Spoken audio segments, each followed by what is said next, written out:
હું હિરલ પટેલ, આચાર્ય શ્રી ચાંવશાળા પ્રાથમિક શાળા, તાલુકો કપરાડા, જિલ્લો વલસાડ.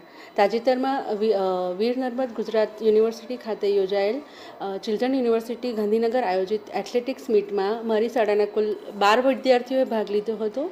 એમાંથી 2 વિદ્યાર્થીઓ સમગ્ર રાજ્ય કક્ષામાં પ્રથમ ક્રમાંક મેળવ્યો છે, જ્યારે એક વિદ્યાર્થીએ ચોથો ક્રમ અને એક વિદ્યાર્થીએ 11મો ક્રમ પ્રાપ્ત કર્યો છે, જે શાળા માટે ખૂબ જ ગર્વની વાત છે.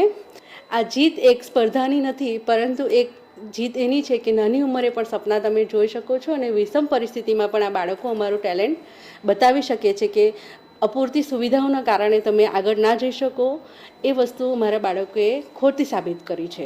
હું રાજ્ય સરકારનો પણ આભાર વ્યક્ત કરીશ કે જેમણે ખેલ સહાયકની ભરતી પ્રાથમિક શાળાઓમાં પૂરી પાડી છે અને નિયમિત રીતે મારા બાળકો સવાર સાંજ શાળામાં પ્રેક્ટિસ કરીને રાજ્ય કક્ષાએ ખૂબ સરસ રમતમાં પ્રદર્શન કરી રહ્યા છે. સાથે સાથે અમારા માન્ય સાંસદ શ્રી ધવલભાઈનો પણ આભાર વ્યક્ત કરીશ કે એમના દ્વારા આયોજિત સાંસદ ખેલ મહોત્સવ કક્ષાએ પણ અમારા શાળાના 2 બાળકો સાપુતારા ખાતે યોજાયો હતો. એમાં 2 બાળકો દ્વિતીય ક્રમાંક મેળવ્યો છે અને એમની પ્રતિભાને બહાર લાવી શક્યા છે.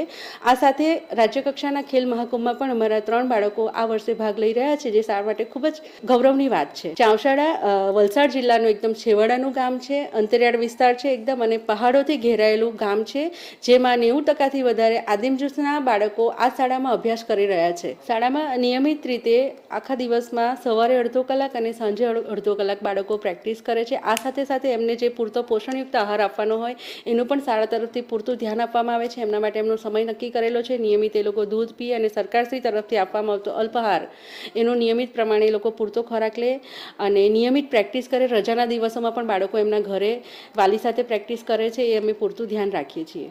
અહીંના આ બાળકોમાં ભરપૂર ટેલેન્ટ છે, એમનામાં તાકાત છે, પરંતુ જરૂર છે ખાલી માર્ગદર્શનની અને યોગ્ય પ્લેટફોર્મ આપવાની. જો દરેક હું શિક્ષકોને અપીલ કરીશ કે આ બાળકોને યોગ્ય માર્ગદર્શન અને આપણે પ્લેટફોર્મ પૂરું પાડીશું તો ભવિષ્યમાં ખૂબ સારા એથ્લેટિક્સ આપણા અંતરિયાળ વિસ્તારમાંથી નીકળી શકે એમ છે. રાજ્ય સરકાર દ્વારા સંચાલિત DLSS શાળા મતલબ જિલ્લાની એક એવું સ્પોર્ટ્સ સંકુલ કે જ્યાં બાળકોને બધી જ સુવિધાઓ રમતને લગતી મળી રહે છે, એમને પૂરતું સુવિધાઓ મળીને એમને ઓળખીને આગળ પ્રતિભાવો લઈ જવામાં આવે છે. આ સદર શાળાના કુલ 5 બાળકો પ્રવેશ મેળવી ચૂક્યા છે. ખેલ મહાકુંભમાં છે, હોકીની સ્પર્ધાઓ છે કે રમતની સ્પર્ધાઓ છે, વિવિધ દોડ છે, એમાં આ શાળાના ભૂતપૂર્વ વિદ્યાર્થીઓ DLSSમાં અભ્યાસ કરીને ખૂબ જ સરસ પ્રદર્શન કરી રહ્યા છે. ભવિષ્યમાં આ બાળકો પણ અમારા એથ્લેટિક વિભાગમાં ખૂબ જ આગળ જાય. ભવિષ્યમાં અમારા બાળકો પણ સરિતા ગાયકવાડ જેવા કે મુરલી ગાવિત જેવી પ્રતિભાઓ ધરાવે અને ભવિષ્યમાં ખૂબ આગળ જાય અને શાળાનું, ગામનું, જિલ્લાનું અને રાજ્યનું પણ નામ રોશન કરે એવી શાળા પરિવાર વતી શુભેચ્છાઓ. રાજ્ય સરકાર દ્વારા રમતોને છેલ્લા થોડા વર્ષોથી ઘણું પ્રાધાન્ય આપવામાં આવી રહ્યું છે, જેના લીધે આજે છુપી પ્રતિભાઓ છે ધીમે ધીમે બહાર આવી રહી છે. એ બદલ અમે રાજ્ય સરકારનો આભાર વ્યક્ત કરીએ છીએ.